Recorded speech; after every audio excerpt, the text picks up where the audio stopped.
44 కుల బంధనుడు. శ్రీ అగస్త్యుడు స్వయంగా అశక్తుడైనను ఒకడు మహాత్ములను సేవించినచో నిగమాగమ శాస్త్ర పురాణ సిద్ధాంత స్థాపకుడు కాగలడు. సమస్త పాప నిర్ముక్తుడై శివప్రసాదము వలన యమపాశము కర్మపాశములు అనడి భయములను పోగొట్టుకుని కైవల్యమును ప్రాప్తించగలడు. దీనికి తార్కాణంగా ఒక ఇతిహాసము చెప్పెదను. పాండ్యభూమి ముల్లోక విఖ్యాతమైనది. అక్కడ తామ్రవర్ణీ నది వెండి, బంగారం, నీలం, వైఢూర్యం మొదలైన వర్ణాలతో మెరిసిపోతూ దక్షిణ గంగగా ప్రసిద్ధి చెందినది. అసంఖ్యాకములైన ముత్యములకు నిధి అది. దాని తీరముపై పోక, నేలతాడి, మామిడి, చందనము మొదలైన వృక్ష సంపద కలకలలాడుతూ చిక్కటి చల్లటి నీడలను ఇస్తాయి. అక్కడ లోభులు కూడా కాల, అగరు వృక్షముల కలపను వంట చెరకు కూడా ఉపయోగించే వైభవం కలవారు. అతిథి మర్యాదలో నిష్ణాతులు. శ్రీచందన వృక్షములలో నుంచి వీచుగాలులు గుబురుగా పెరిగిన కొమ్మలచే అడ్డగింపబడి మందమై పుష్పగుచ్చముల మీదుగా కదలి పరిమళయుతములై తామ్రపర్ణీ ప్రభావముచే శీతలములై ఆ ప్రాంత వాసులను ఆహ్లాదపరుస్తూ ఉంటాయి. అక్కడ మధురా నగరమునకు సమీపంలో కళ్యాణపురమని పేరు గల ఊరు ఉన్నది. అది వేద విద్యా నిలయమై బాలకులు వల్లించే సూక్తములను చిలుకలు అప్పచెప్పుతాయి. అక్కడ కుబ్జ పాండ్యుడు అనే రాజు శత్రు విజేతయ్యి పాలించేవాడు. గుణశీల అయిన మహిళేశ్వరి అతని మహిళామణి. పవిత్ర అయిన తన పట్టపురాణితో కులబంధుడనే యోగ్యుడైన మంత్రితో ఆ రాజు మనువు వలె రాజ్యమును పరిపాలించేవాడు. ఆ రాజు ఒకసారి ఇంద్రునితో స్పర్ధ వహించి అగస్త్య మహర్షిచే వారింపబడినాడు. ఇంద్రుడు కోపించి తన వారుని శక్తితో అతని రాజ్యమును ముంచివేయమని శాసింపగా పాండ్యుడు ఆ మేఘకులాన్ని పొమ్మని ప్రతిశాసనం చేశాడు. మేఘాలు అసలు వర్షములనే అక్కడ లేకుండా చేసి మరలిపోయాయి. దారుణ దుర్భిక్షాన్ని ఆ ప్రాంతం చవి చూసుకోవలసి వచ్చింది. భరించలేని విప్రగణమంతా సుభిక్ష అయిన కావేరీ తీరానికి వలసపోయారు. ఇంద్రుడు కసి తీరక పాండ్య సైన్యంపై మారిని పంపగా వారు ఆ జ్వరానికి మరణించారు. అప్పుడు క్షపణకులైన శాక్యులు ఆ ప్రాంతాన్ని ఆక్రమించి రాజును తమ చౌకబారు ఇంద్రజాల విద్యలతో మోహింపజేసి అతన్ని తమ చెప్పు చేతలతో ఉంచుకుని పరోక్ష పాలన చేయసాగారు.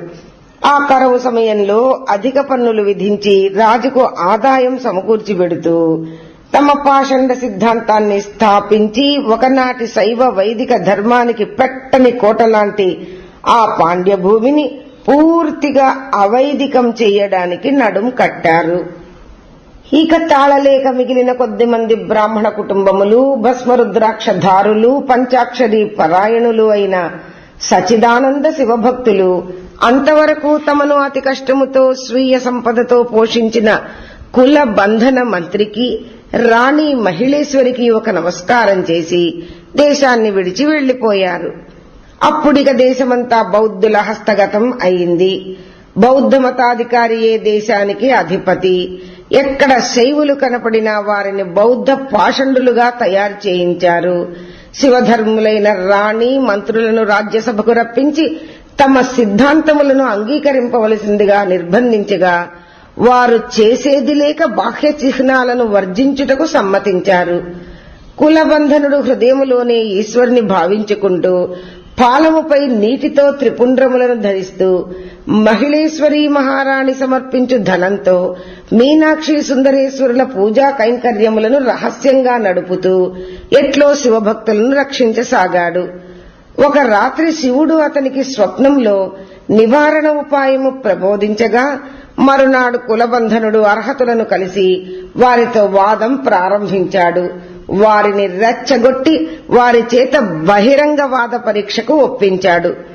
కులబంధనుడు మహిళేశ్వరీదేవి సమ్మతితో బాలబోధ గురువైన శ్రీ జ్ఞాన సంబంధమూర్తికి తమ కష్టములను నివారించవలసిందిగా విన్నవించుచూ ఆహ్వానాన్ని పంపాడు. ఆ మహాత్ముడు అచ్చటకు వచ్చినంతనే అతనిని జంగమ రూపుడైన గంగాధరునిగా భావించి ఉపచరించి తమ ఉద్విగ్నతనంతా వెళ్లగక్కుకొనగా జ్ఞాన సంబంధుడు వారిని ఊరడించాడు.